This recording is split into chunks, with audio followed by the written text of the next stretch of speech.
देखो भाई, हमने ना फॉर्म्स ऑफ मार्केट से चैप्टर शुरू किया था कल, और उसमें हमने ये देखा था कितने की मार्केट होती है किस किस बेसिस पर। एक बार फिर भी अगर रिवीजन करना चाहो तो कर सकते हो। देखो कैसे करना है। अभी हमने प्रोडक्शन चैप्टर जो है वो स्किप किया है, करेंगे उसको भी हम। Price determination in different market, जिसमें फर्स्ट यूनिट का नाम क्या है, meaning and types of market, कि कौन टाइप मार्केट क्या होते हैं, उसके टाइप्स कौन कौन से हैं। सबसे पहले तो मार्केट क्या है। मार्केट एक पर्टिकुलर प्लेस है या फिर कॉन्सेप्ट है जहां पे बायर और सेलर दोनों इंटरेक्ट करते हैं। किसके लिए? परचेज सेल के लिए, है ना। अच्छा, मार्केट बनती कैसे है? मार्केट के बनने के लिए आपको कुछ चीज जरूरत पड़ती है। जैसे बायर और सेलर, बिना बायर सेलर मार्केट बनेगी नहीं। कोई एक पर्टिकुलर प्रोडक्ट होगा, सर्विस होगा, है ना। उस प्रोडक्ट एंड सर्विस के कुछ प्राइस भी होंगे, कुछ नॉलेज भी होती है कस्टमर के रिलेटेड या फिर प्रोड्यूसर जो बेच रहा है उसको भी। और यहाँ पे कॉम्पिटिशन भी होता है या फिर नहीं होता, उस बेसिस पर मार्केट को डिसाइड करते हैं। ठीक है। फिर हमने देखा कि मार्केट किस तरह की होती है, तो मार्केट को हमने अलग अलग चीजों में डिवाइडेड किया है। जैसे यहाँ पे आपके नाम कुछ आ रहे हैं, कौन कौन से मार्केट है यहाँ पे। सबसे पहले किस बेसिस पे हमने मार्केट को डिवाइड किया हुआ है। तो पहला है, हमने किस बेसिस पे डिवाइड किया? ज्योग्राफिकल बेस पे, फिर टाइम के बेसिस पे, फिर ट्रांजेक्शन के बेस पर, रेगुलेशन के बेस पर, वॉल्यूम ऑफ बिजनेस के बेस पर, और लास्ट कॉम्पिटिशन के बेस पर। ये जो लास्ट कॉम्पिटिशन के बेस पर है, ये आप पहले पढ़ चुके हो कहाँ पे? 11th क्लास में। 11th क्लास में आपने पढ़ा था परफेक्ट कॉम्बिनेशन, इम्परफेक्ट कॉम्बिनेशन, वो यहाँ पढ़ लिया था। लेकिन अभी ये सब भी पढ़ना है आपको, है ना। तो चलिए, मैंने आपको बताया था तो रिवीजन करा रहा हूँ मैं आपको। सबसे पहले आते हैं ज्योग्राफिकल बेस पे। ज्योग्राफिकल मतलब एरिया वाइज जो होता है। जैसे लोकल मार्केट, जैसे आपके आसपास के क्या 9, अरे यार उसी टाइम। देखो देखो देखो, तो सबसे पहले अगर हम बात करें ज्योग्राफिकल ज्योग्राफिकल एरिया की, तो पहला क्या है? लोकल एरिया, मतलब लोकल मार्केट, जो जो आपकी वजह आसपास की इतनी मार्केट है, जो प्रोडक्ट आपको आराम से मिल जाता है। ठीक है, जैसे हेयर ड्रेसर हो गए, ये सब वगैरह। ठीक है। उसके बाद आते हैं रीजनल मार्केट। रीजनल मार्केट मतलब आपके आसपास या आपके कुछ ऐसे लैंडमार्क में आसपास ही होगा, जो किसी पर्टिकुलर प्रोडक्ट के लिए बहुत फेमस हो, है ना। पर्टिकुलर प्रोडक्ट के लिए। जैसे हम, अगर मैं कहूँ कि अगर गाजियाबाद की बात करूँ, गाजियाबाद में कपड़ों के लिए लोग गांधीनगर और तुरावना जाते हैं। ठीक है ना, इन प्रोडक्ट के लिए। लेकिन हम अगर दिल्ली की बात करूँ, दिल्ली में भी लोग, दिल्ली में अगर बात करूँ तो दिल्ली में लोग जाते हैं चांद चौक लहंगे के लिए। ठीक है, दिल्ली और एनसीआर की बात करूँ, हम यहाँ की बात करें तो यहाँ के लोग भी मोस्टली वहीं जाते हैं लहंगे के लिए। तो इसका मतलब क्या है? एक ऐसा पर्टिकुलर प्रोडक्ट जो कि हमारे पूरे रीजनल में कहीं पर अगर लोकेटेड है तो रीजनल मार्केट में आ जाता है। नेशनल मार्केट मतलब पूरे इंडिया में, मतलब नेशनल मार्केट मतलब पूरे इंडिया में। जैसे मैं कहूंगा कि गफ्फार मार्केट एक नेशनल मार्केट में आता है, क्योंकि गफ्फार मार्केट से जितने भी प्रोडक्ट जाते हैं वो पूरे ऑल ओवर इंडिया सप्लाई होते हैं। ठीक है। या फिर आपको लग रहा है कि एक ऐसा प्रोडक्ट जो पूरे इंडिया में यहाँ बिकता है, या फिर यहाँ एक अच्छी मार्केट है इस प्रोडक्ट की, तो किस में आ जाएगा? वो नेशनल मार्केट में आएगा। और ऐसे प्रोडक्ट जो आप जिसकी डीलिंग पूरे इंटरनेशनल बेसिस पर, जैसे गोल्ड हो गया, सिल्वर हो गया, डायमंड हो गया, ये ऐसे प्रोडक्ट होते हैं जो इंटरनेशनल बेसिस पे डील होती रहती है। किस में आ जाएगा? इंटरनेशनल मार्केट में आ जाएगा। तो हमने यहाँ पे मार्केट को किस बेस पे डिवाइड किया है? मतलब location wise, graphical wise divide किया है। उसके बाद आते हैं हम किस पे? On the base of time, time के बेसिस पर। जैसे वेरी शॉर्ट, कोई ऐसा प्रोडक्ट है जो बहुत कम समय तक चलेगा बस, तो आप कौन से प्रोडक्ट, आप वो जो प्रोडक्ट बेच रहे हो किस मार्केट में बेच रहे हो, मतलब आपकी जो प्रोडक्ट है वो किस मार्केट में जाएगा? वेरी शॉर्ट पीरियड में जाएगा वो। ठीक है। जैसे खाने पीने चीजें हो गई है ना, उससे शॉर्ट पीरियड में आएगा, मतलब जिनकी थोड़ी टाइमिंग होती है, 3-4 दिन चली जाएगा आराम से, है ना, 5 दिन चल जाएगा। अगर ऐसा कोई प्रोडक्ट बेच रहे हो तो आप किस कौन सी मार्केट में आ रहे हो? शॉर्ट पीरियड में आ रहे हो। फिर आएगा आपका लॉन्ग पीरियड, मतलब जिसमें थोड़ा लंबे समय तक होता है। लंबे समय जैसे कह सकते हैं इसको हम 1-1.5 साल तक कह सकते हैं। ठीक है, 1-1.5 साल तक आपका कोई ऐसा प्रोडक्ट है जो 1-1.5 साल चलेगा आराम से, तो लॉन्ग टर्म आ जाएगा। और वेरी लॉन्ग टर्म, जैसे जिसमें आपके मशीन आ जाती हैं। जैसे आप बेच रहे हो बाइक, आप बेच रहे हो एसी, कार बेच रहे हो, तो आपके इस प्रोडक्ट की मार्केट किस में आ जाएगी? वेरी लॉन्ग टर्म में आ जाएगी। ठीक है। चलिए, फिर आते हैं हम आगे बढ़ते हैं किस बेसिस पर? आगे बढ़ते हैं हम किस बेसिस पर? ट्रांजेक्शन बेसिस पर। ट्रांजेक्शन होते हैं दो तरह की, स्पॉट मार्केट या फिर कैश मार्केट बोल लो इसको, या फॉरवर्ड मार्केट, फ्यूचर मार्केट बोल लो। अगर आप डील कर रहे हो ऐसा कोई बिजनेस, ऐसा कोई प्रोडक्ट या सर्विस जो आप ऑन द स्पॉट डील कर रहे हो, भाई पैसा मिला तुरंत प्रोडक्ट दिया, या आपने प्रोडक्ट मिला पैसा दिया, कैसे भी हो सकता है। कोई भी प्रोडक्ट या गुड्स एंड सर्विस हो सकती है, लेकिन स्पॉट में तुरंत के तुरंत हैंड टू हैंड हो रहा है सब कुछ। इसमें आप कौन सी मार्केट में आ जाएगा? आपका स्पॉट मार्केट में आ जाएगा। जैसे इसमें होता है फॉरेन एक्सचेंज में। अगर आप किसी को अपनी करेंसी देके दूसरी करेंसी लेना चाह रहे हो और तुरंत आपको पैसे मिल भी रहे हैं, तो किसमें है वो? स्पॉट मार्केट में है। लेकिन कभी-कभी ऐसा होता है वो आपको पैसे तुरंत देते नहीं है, बाद में देते हैं। एग्ज़ाम्पल, या फिर आप कहीं से रॉ मटेरियल लेके आ रहे हो, आपसे कह रहे हो मैं पैसे बाद में दे दूँगा, और वो सबसे डीलिंग इस तरह करता है, इसमें आएगा फॉरवर्ड मार्केट में। क्योंकि आप डील अभी कर रहे हो पर पेमेंट फ्यूचर में दोगे, ठीक है? या फिर क्या है, मतलब केस अलग-अलग हो सकते हैं, प्रोडक्ट अभी मिलना, सर्विस पैसे बाद देना, या पैसा अभी दे देना, प्रोडक्ट बाद में मिलना, इसमें आ जाएगा फॉरवर्ड मार्केट में, ठीक है? अगर ऐसा डील कर रहे हो, आप अपने ऐसे प्रोडक्ट को बेच रहे हो, तो फॉरवर्ड मार्केट में आते हो आप। फिर आते हैं रेगुलेशन बेसिस पे। रेगुलेशन बेसिस का अगर मैं सिंपल मतलब बताऊँ, गवर्नमेंट का कंट्रोल क्या है? अगर गवर्नमेंट कंट्रोल है पूरे मार्केट में, तो आप रेगुलेटेड मार्केट में आ रहे हो। गवर्नमेंट कंट्रोल नहीं है, तो किसमें आ जाओगे आप? इरेगुलेशन मार्केट में आ जाओगे, ठीक है? फिर आते हैं हम वॉल्यूम बेस पर। बिज़नेस का वॉल्यूम कैसा? अगर अगर एक तो होता है जो आप बी टू बी की मतलब बिज़नेस टू बिज़नेस, मतलब जिसे आप कहते हैं होलसेलर। होलसेलर जो है वो एक बड़े-बड़े क्वांटिटी में डील करता है। सिंगल क्वांटिटी में डील नहीं करता वो। तो ज़्यादा क्वांटिटी डील कर जो करता है, वॉल्यूम में खेलता है, उसे हम किस कौन से मार्केट में आ जाएँगे? Wholesale market. ऐसे कहते हैं, यार ये पूरी मार्केट ना होलसेल मार्केट है। यहाँ कोई कस्टमर को देता नहीं है, यहाँ सब बिज़नेसमैन को देते हैं। ठीक है? जैसे दिल्ली में एक है, मुझे याद नहीं आ रहा। क्या? नहीं, दिल्ली में एक जगह है जहाँ पे कपड़े मिलते हैं, टैंक रोड, ठीक है? दिल्ली में एक जगह है टैंक रोड। टैंक रोड में कपड़े बिकते हैं, लेकिन वो सारे किस पे डील करते हैं? सब होलसेल पे डील करते हैं। मतलब आप अगर जाओ कपड़े लेने, तो आपको एक क्वांटिटी तो देगा नहीं, कम से कम 4-5 क्वांटिटी तो लेनी पड़ेगी आपको, ठीक है? तो टैंक रोड है, कपड़ों की मार्केट है। नहीं, गांधीनगर में सारे होलसेल थोड़ी ना है। चलो, उसके रिटेल मार्केट जो कस्टमर पे डील करते हैं, क्वांटिटी एक बेच देते हैं, वो आपकी रिटेल मार्केट में आ जाएगा। कंपटीशन बेसिस पर अगर हम बात करें, तो दो ही मार्केट है, वो कौन कौन सी? क्या हुआ?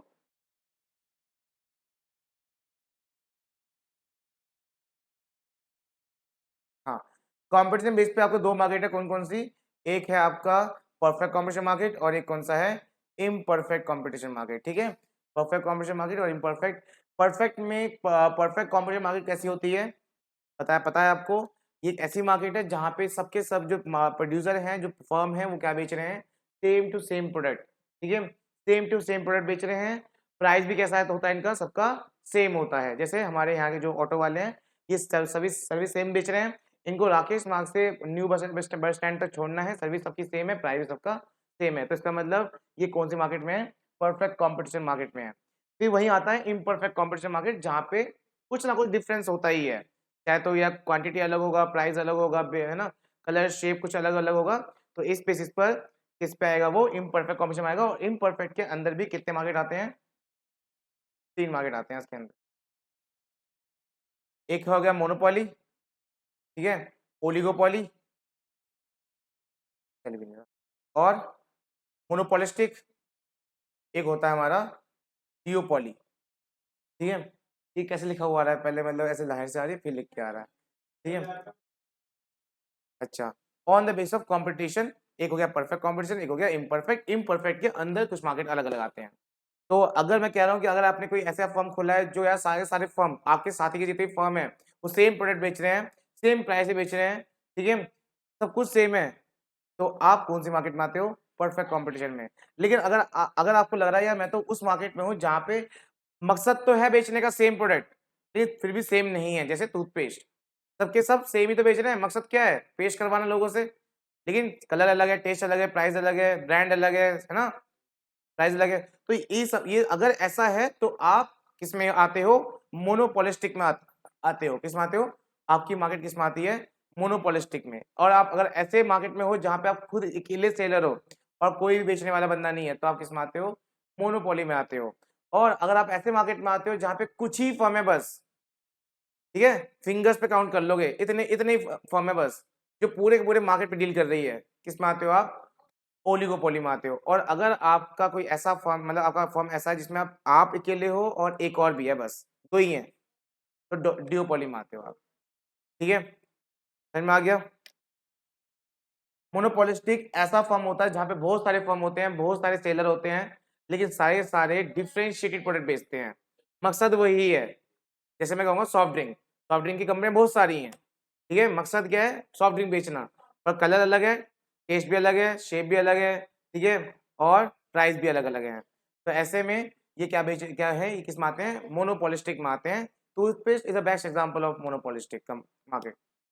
चलिए उसके बाद आगे बढ़ते हैं। देखो बता दिया परफेक्ट कॉम्बिनेशन, इम्परफेक्ट में, इम्परफेक्ट में 3 आते हैं, मोनोपोली, मोनोपोलिस्टिक, ओलिगोपोली, और एक भी आता है डिओपोली। ठीक है, ये आपने पढ़ लिया। चलो ये सारे हम पढ़ चुके थे पहले। अब आते हैं हम आगे बढ़ते हैं, हम पढ़ते हैं रिवेन्यू। रिवेन्यू क्या होता है पता है? रिवेन्यू क्या होता है? सुनो, अभी हम फर्म के बारे में पढ़ रहे हैं, तो ध्यान दो कि जब आप प्रोडक्ट को बेचते हो तो आपका कुछ पैसे आते हैं, उसी पैसे को क्या बोलते हैं हम? रिवेन्यू। अगर ये पेन 10 का बना है और तुम 20 में बेच रहे हो, तो 20 रुपए क्या है तुम्हारे लिए? रिवेन्यू है। क्या 20 रुपए आपके लिए इनकम है? 20 रुपए सिर्फ रिवेन्यू है। रिवेन्यू में से जब खर्चा निकालोगे 10 रुपए, तब जो बचेगा ना, तो वो क्या हो जाएगी? तो वो प्रॉफिट होगा, आपका इनकम होगा। तो रिवेन्यू क्या है? रिवेन्यू एक रिसिप्ट अमाउंट है जो आप प्रोडक्ट को बेच के रिसीव करते हो, है ना। रिवेन्यू क्या है? एक रिसिप्ट अमाउंट है जो आप प्रोडक्ट को बेच के रिसीव करते हो, वो होता है हमारा रिवेन्यू। अब यहाँ पढ़ने वाले हम क्या क्या? टोटल रिवेन्यू पढ़ने वाले हैं, एवरेज रिवेन्यू पढ़ने वाले हैं, और मार्जिनल रिवेन्यू पढ़ने वाले हैं। आओ देखो, देखो सबसे पहले यहाँ पर मैंने कुछ क्वांटिटी ली है और ये निकाल लिया मैंने टोटल रिवेन्यू। वैसे टोटल रिवेन्यू निकलता कैसे है? प्राइस को लेकर साथ में। क्या? बिना प्राइस के तो आएगा ही ना। आप प्रोडक्ट का जो पैसा मिल रहा है आपको, ऑब्वियसली प्राइस होगा तो मिलेगा पैसा। तो बचा बताओ यहाँ पे कितने रुपए का प्रोडक्ट होगा कि 10 रुपए मिल रहे हैं आपको? बोलो। प्रोडक्ट एक क्वांटिटी बेच रहे हो, कितने का होगा कि 10 रुपए मिल रहे हैं आपको? 10 रुपए का ही होगा। यहाँ कितने का होगा? 9 रुपए का, तभी तो आपको 18 रुपए मिल रहे हैं, है ना। यहाँ कितने का होगा? बोलो बोलो बोलो, 8 रुपए का होगा ना। 8 रुपए का है, 3 बेच रहे हो तो 8 3 जा 24। समझ में नहीं आ रहा? ये दिख ही नहीं रहा वर्ड्स। अरे वाह, सेकंड, एक सेकंड रुको, मैं उसका बड़ा गया। अब ठीक है, चलो। तो ऐसे में उसी तरह यहाँ दे जाओ, भाई यहाँ कितने का प्रोडक्ट होगा कि 28 में मिल रहे हैं, 7 रुपए का, 7 4 जा 28। तो ऐसे में हम प्राइस कैलकुलेट, प्राइस है हमारे पास, मान लो प्राइस है, जब भी हमने क्वांटिटी से मल्टीप्लाई करा है और हमें कितना पैसा मिले जा रहा है, पहले 10 मिले, फिर 18 मिले, फिर 24 मिले, 28 मिले, 30 मिले, 30 मिले, है ना। जैसे यहाँ पे अगर यहाँ पे 6 रुपए का बेचेंगे तो 30 रुपए मिलेंगे, यहाँ पे भी हम 5 रुपए बेचेंगे तो 30 मिलेंगे। ऐसे में टोटल रिवेन्यू लगातार हमारी कैलकुलेट होती जा रही है। प्राइस नहीं होता तो टीआर भी नहीं निकल पाएगा, तो क्योंकि क्वांटिटी को प्राइस से मल्टीप्लाई करोगे तभी तो पैसा मिलेगा आपको, है ना। चलो, और यहाँ पे कितना मिल रहा है आपको? 4 रुपीज, 4 रुपीज का है, यहाँ पे 3 रुपीज का, यहाँ 2 रुपीज का, और यहाँ पे 1 रुपीज। तो ऐसे में आपका टोटल रिवेन्यू क्या होता है कि आपको हर क्वांटिटी पे कितना पैसा मिल रहा है, सारी क्वांटिटी को मिला के कितना पैसा आपको हर बार मिल रहा है, वो क्या होता है? हमारा टोटल रिवेन्यू। अब ये क्या चीज है पता है? ये क्या है? Average revenue. क्या ये? एवरेज रिवेन्यू और प्राइस दोनों सेम ही होता है। एवरेज रिवेन्यू प्राइस ही तो होता है। मुझे एक बात बताओ, आपको यहाँ कितने पैसे मिल रहे हैं? कितने पैसे मिल रहे हैं? 28। कितनी क्वांटिटी पे? तो एक कितने का हुआ? 4 रुपीज का हुआ ना। कितने का हुआ? 4 रुपीज का। मतलब प्राइस कैसे निकाला हमने? टोटल रिवेन्यू से क्या डिवाइड किया? क्वांटिटी। तो T R divided by quantity करोगे तो क्या निकल जाता है? प्राइस, है ना प्राइस। भाई ए आर का फॉर्मूला भी यही है, ए आर का फॉर्मूला भी यही है। तुम एक साफ साफ बोल दो कि भैया ए आर और प्राइस दोनों क्या है? दोनों सेम ही है। प्राइस ही ए आर होता है, प्राइस ही ए आर होता है। ए आर मतलब एवरेज रिवेन्यू, कि हर एक क्वांटिटी पे हम कितना एवरेज कमा रहे हैं, ठीक है, कितना पैसा मिल रहा है, कमा रहे हैं। अब ये क्या है? मार्जिनल रिवेन्यू है। क्या ये? मार्जिनल। मार्जिनल का मतलब क्या होता है? एडिशनल। क्या होता है? एडिशनल, कि आप हर क्वांटिटी पे, हर एक्स्ट्रा क्वांटिटी पे कितना एक्स्ट्रा पैसा रिसीव हो रहा है। जैसे यहाँ पे एक क्वांटिटी पे आपको कितना पैसा रिसीव हो रहा था? 10, जैसे मिल रहे थे ना, 10 रुपए मिल रहे थे, ठीक है। लेकिन जब आपने 2 क्वांटिटी बेची तो कितना पैसा मिल रहा था आपको? 18। कितना एक्स्ट्रा मिला आपको यहाँ पे? 8 का मिला है ना, 8। यहाँ कितना एक्स्ट्रा मिला है आपको? 6। यहाँ कितना एक्स्ट्रा मिला है? 4। यहाँ कितना एक्स्ट्रा मिला है? 2। यहाँ कितना एक्स्ट्रा मिला है? कुछ भी नहीं, 0। यहाँ एक्स्ट्रा नहीं बल्कि डाउन चला गया, तो -2, -4 और -6 और भी नीचे माइनस में जाएगा। मार्जिनल समझ में आया मार्जिनल रेवेन्यू क्या होता है? मार्जिनल रेवेन्यू का मतलब एडिशनल रेवेन्यू, ठीक है। मार्जिनल रेवेन्यू का मतलब एडिशनल, कि हर क्वांटिटी पे एक्स्ट्रा जो आपको रिसीव हो रहा है ना अमाउंट, उसे कहते हैं मार्जिनल रेवेन्यू। जैसे एक क्वांटिटी पे आपको 10 रुपए मिल रहे थे, 2 क्वांटिटी पे आपको 18 रुपए मिल रहे थे, तो यहाँ पे एक्स्ट्रा कितना मिला? 8, वो 8 यहाँ पे लिखा है मैंने। यहाँ पे आपको एक्स्ट्रा कितना मिला? 3 क्वांटिटी बेचने पर 18 से 24 हुआ है ना, कितना एक्स्ट्रा मिला? 6 मिला है। तो मार्जिनल रेवेन्यू मतलब आप जब भी एक्स्ट्रा क्वांटिटी मार्केट में बेचोगे, तो जितना भी एक्स्ट्रा पैसा, पहले से जितना एक्स्ट्रा पैसा आएगा, वो आपका क्या होता है? मार्जिनल रेवेन्यू होता है। क्लियर? चलो अब इसके आगे बढ़ते हैं। समझ में आया total revenue, average revenue, marginal revenue क्या होता है? टोटल रेवेन्यू मतलब क्वांटिटी को बेचने पे जितना भी टोटल पैसा रिसीव होता है, वो होता है टोटल रेवेन्यू। एवरेज रेवेन्यू क्या होता है? एवरेज रेवेन्यू मतलब प्राइस ही होता है कि हर एक क्वांटिटी पे हम कितना एवरेज रिसीव कर रहे हैं। मार्जिनल रेवेन्यू मतलब हर एक एक्स्ट्रा क्वांटिटी पे कितना पैसा रिसीव कर रहे हैं, एक्स्ट्रा पैसा, वो क्या होता है? हमारा मार्जिनल रेवेन्यू होता है, ठीक है। ये एमसीक्यू बन के आ सकते हैं, एमसीक्यू बन के आ सकते हैं ये। यहाँ पे एवरेज रेवेन्यू और मार्जिनल रेवेन्यू की डेफिनेशन लिखी है। अच्छा सुनो, अगर मैं उस शेड्यूल को डायग्राम में प्रेजेंट करूंगा ना, तो डायग्राम ऐसा बनेगा।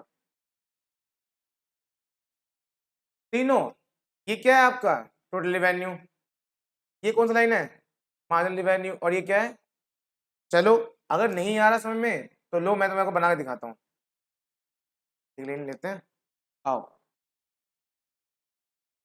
अपना एक शेड्यूल लेते हैं, समझ में आ जाएगा।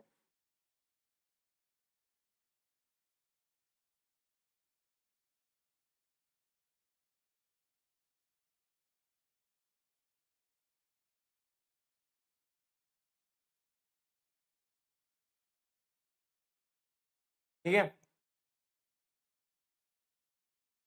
एक मान लो कितने का है? 10 रुपए। कितना पैसा मिलेगा तुम्हें? मार्जिन भी कितना आएगा? ए आर भी कितना आएगा? ए आर का मामला क्या था? T R divided by quantity. दो क्वांटिटी बेच रहे हो, कितने बेचोगे? मान लो 9 रुपए में बेच रहे हो, तो कितने पैसे मिलेंगे तुम्हें? 18। कितना एक्स्ट्रा मिला यहाँ पे? 8।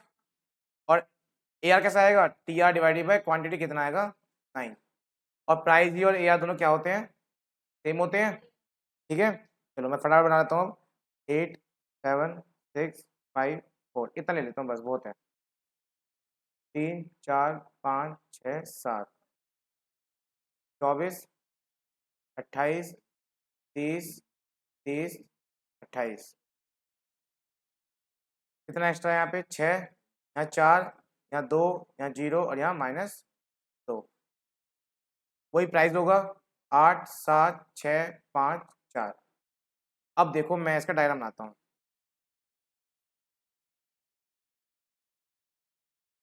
नीचे आएगा आपका क्या? क्वांटिटी। क्वांटिटी कितने तक के लिए मैंने? 7 तक। 2 3 4 5 6 7, ठीक है। कौन सी है ये? एक्स एक्सिस, ये है वाई एक्सिस, और वाई एक्सिस पे मैं लेने वाला हूँ यहाँ पे टी आर, एम आर और ए आर, तीनों ले लेता हूँ। तीनों डायग्राम एक ग्राफ बन जाएगा, ठीक है। तीनों में सबसे मैक्सिमम नंबर क्या है? 30। देखो टी आर में 30 है ना, तो कितना कितना गैप ले लें? 5 ले लेंगे, 5 का 5 10 15 20 25 30, ठीक है। चलो कलर बदल देता हूँ मैं इसका।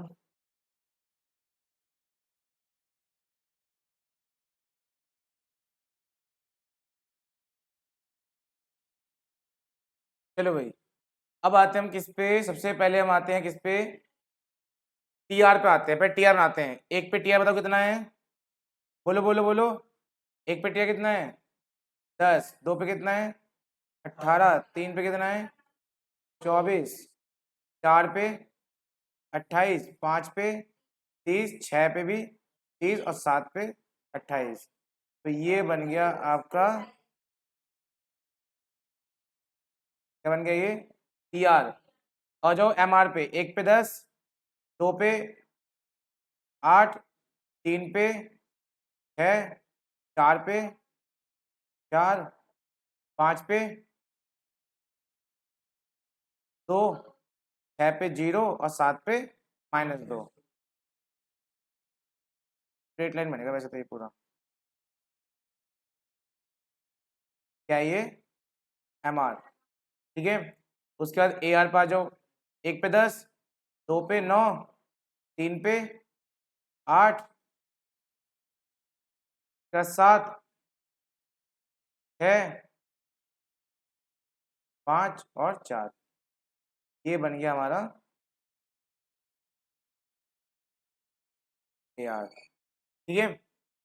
डायग्राम बड़ा बेकार बना है क्योंकि पैड पे थोड़ा हाथ चल नहीं रहा है अभी मेरा, नहीं तो वो पता ही है मैं तो आर्टिस्ट हुई, है ना, तो जज मत करना, ठीक है।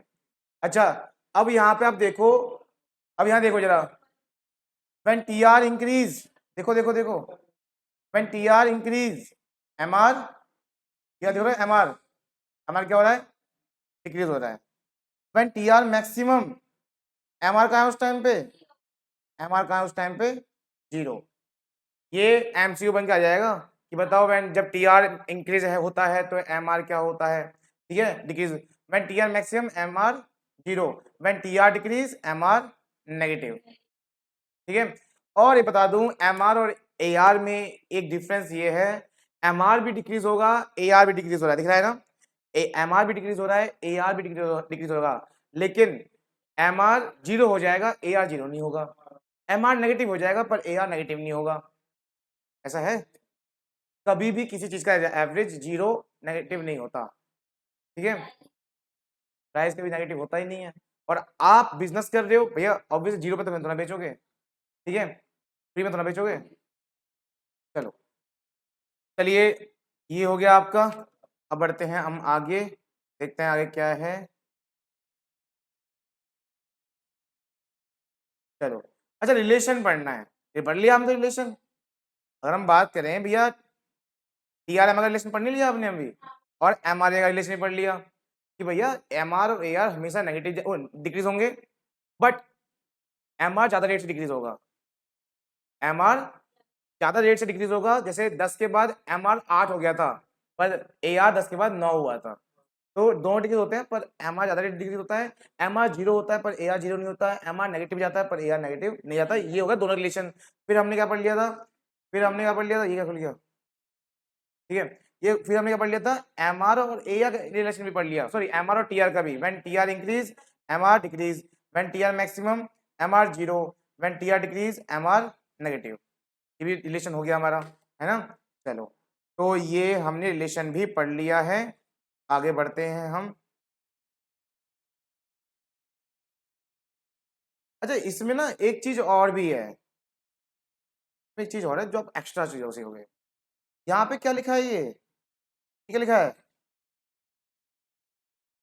रिवेन्यू में प्राइस इलास्टिक डिमांड कैसे आ गया, लिंक्ड है। उस लिंक कैसे करना है, देखो यहाँ देखो, ये देखो,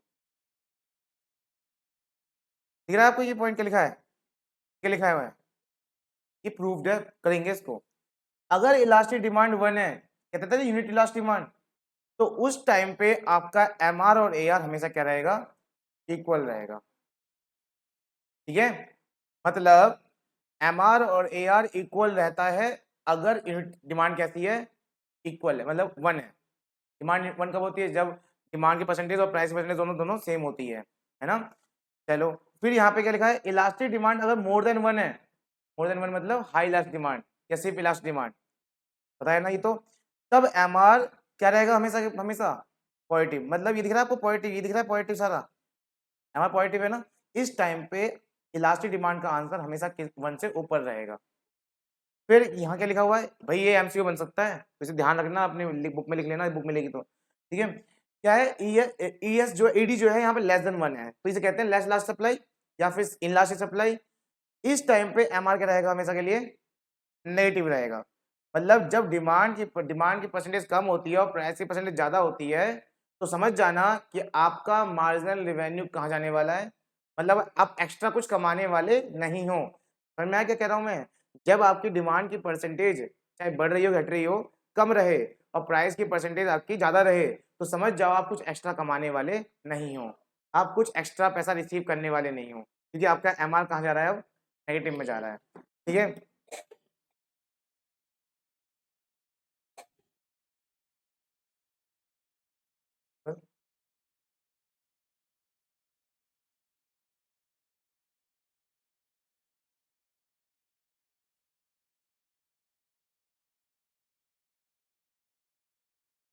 अच्छा, ये जो नेक्स्ट टॉपिक है ये आपका प्रोड्यूसर इक्विलिब्रियम, नहीं थोड़ा सा बता देता हूँ आपको, मैं पढ़ाऊंगा तो सारा अभी मैं आपको। हाँ, आओ समझो आगे क्या लिखा है।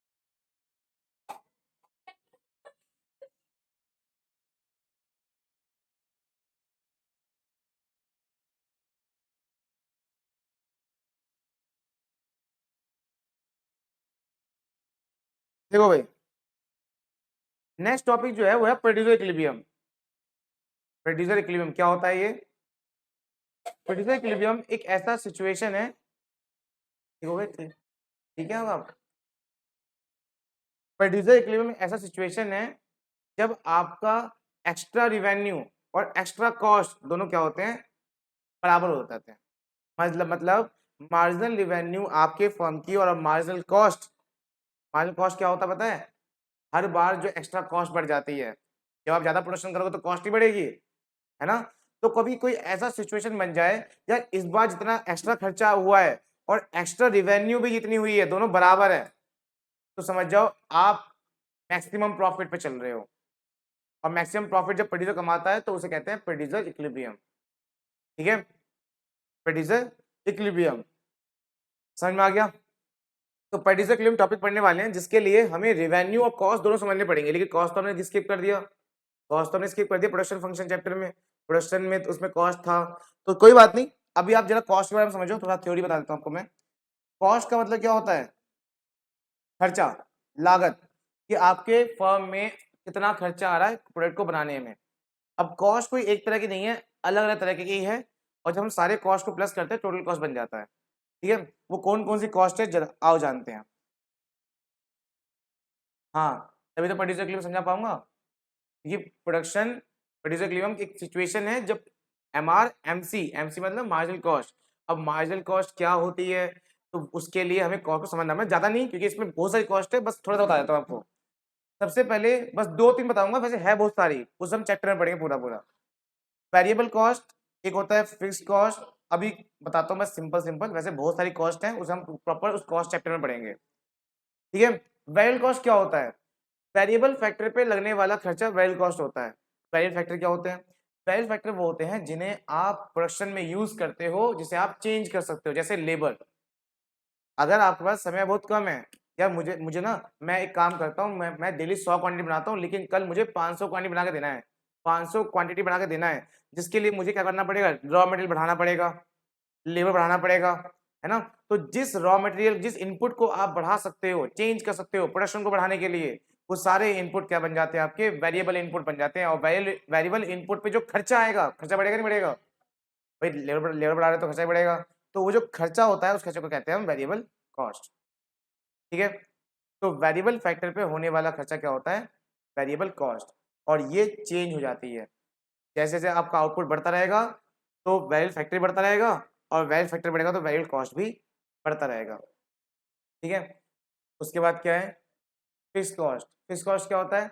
कुछ कुछ तो ऐसी चीजें जिसे आप चेंज नहीं करते, जैसे मशीन बिल्डिंग, है ना, वो ऐसी वैसी रहती हैं, जिसे आप चेंज नहीं करते एक दो दिन के लिए, तो उस पे जो खर्चा आएगा फिक्स कॉस्ट पे। फिक्स फैक्टर क्या होता है? फिक्स फैक्टर वो होते हैं जिन्हें आप यूज करते हो, जो फिक्स रहते हैं, उन्हें आप चेंज नहीं करते।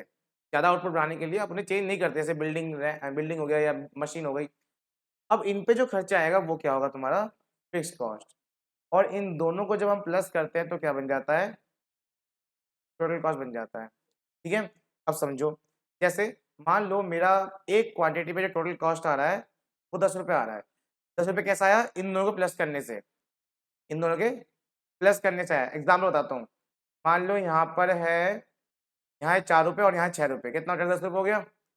और दूसरी क्वांटिटी पे टोटल कॉस्ट मान लो कितना हो गया है, मान लो कितना हो गया, 14 हो गया। कैसे, यहाँ 10 हो गया और यहाँ पे 4, क्योंकि फिक्स कॉस्ट सेम रहती है, फिक्स कॉस्ट फिक्स्ड है, कितना हो गया 14 हो गया। तो ये टोटल कॉस्ट पहले कितना था 10, अब कितना है 14, कितना एक्स्ट्रा बढ़ गया, जो बढ़ता है एक्स्ट्रा वही क्या होता है, मार्जिनल कॉस्ट। तो यहाँ पे कितना आ जाएगा, यहाँ पे कितना बढ़ गया 4, 4 यहाँ पे, ठीक है। तो वही बता रहा था कि मार्जिनल कॉस्ट क्या होता है। मार्जिनल कॉस्ट मतलब addition of total cost, total cost मतलब plus of fix cost and variable cost. वैसे तो कॉस्ट के बारे में बहुत कुछ है पढ़ने के लिए, अभी अलग चैप्टर में पढ़ेंगे, ठीक है।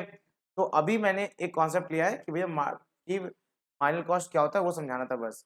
तो मार्जिनल कॉस्ट क्या होता है, मार्जिनल कॉस्ट एक ऐसा एडिशनल कॉस्ट है जो हर बार क्वांटिटी को प्रोड्यूस करने से जो एक्स्ट्रा होती है, एक्स्ट्रा खर्चा आता है। जैसे यहाँ पे कितना एक्स्ट्रा खर्चा आया, 4 रुपये का, ठीक है।